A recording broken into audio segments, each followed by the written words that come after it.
Hello people, welcome back to our channel జసిగన్ vlogs. నేనైతే మీకు ఈరోజు చూపిస్తున్న రెస్టారెంట్ స్టైల్ చికెన్ కర్రీ అండి.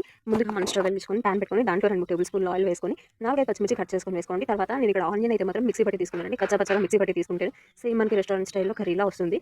ఆనియన్ కూడా బాగా బ్రౌన్ కలర్లో ఫ్రై అయిన తర్వాత కొంచెం అల్లం వెల్లుల్లి పేస్ట్ బాగా పచ్చి వాసన పోయేంత వరకు ఫ్రై చేసుకోండి. తర్వాత దాంట్లో కొంచెం పసుపు ఉప్పు వేసుకొని అది కూడా బాగా మగ్గనిచ్చి తర్వాత ఒక 2 టేబుల్ స్పూన్ల కారం వేసుకొని అది కూడా బాగా మగ్గిన తర్వాత దాంట్లోనే చికెన్ కూడా వేసుకోవాలండి. చికెన్ అయితే మాత్రం ఇక్కడ నేను బోన్లెస్ చికెన్ పకోడా టైప్ చేసుకొని తీసుకున్నానండి. అప్పుడైతేనే సేమ్ రెస్టారెంట్ స్టైల్లో వస్తుంది చికెన్ కర్రీ అనేది. చికెన్ కూడా బాగా మగ్గనిచ్చి తర్వాత వాటర్ వేసుకోవాలండి. ఇక్కడ వాటర్ క్వాంటిటీ అయితే కొంచెం ఎక్కువనే తీసుకోవాలండి, ఎందుకంటే కర్రీ గ్రేవీ ఉండాలి, ప్లస్ బాగా డ్రైగా రావాలండి. కర్రీ అనేది కొంచెం ఆయిల్ మొత్తం పైకి తేరిపోయేలా రావాలి. ఆ తర్వాత దాంట్లోనే కొంచెం చికెన్ మసాలా, గరం మసాలా, చెక్క లవంగ పొడి, ఒక 2 పచ్చిమిర్చి వేసుకొని మూత పెట్టేసుకొని కర్రీ మొత్తం ఇట్లా నూనె పైకి తేలేలా బాగా కర్రీ అంతా కూడా డ్రై అయిపోయేలా ప్రిపేర్ చేసుకోండి. తర్వాత కొంచెం కొత్తిమీర వేసుకొని సర్వ్ చేసుకొని తింటే సూపర్ ఉంటుందండి. చపాతీలోకైనా, బిర్యానీలోకైనా, వైట్ రైస్లోకైనా సూపర్ ఉంటుంది. ఇప్పుడే ట్రై చేయండి.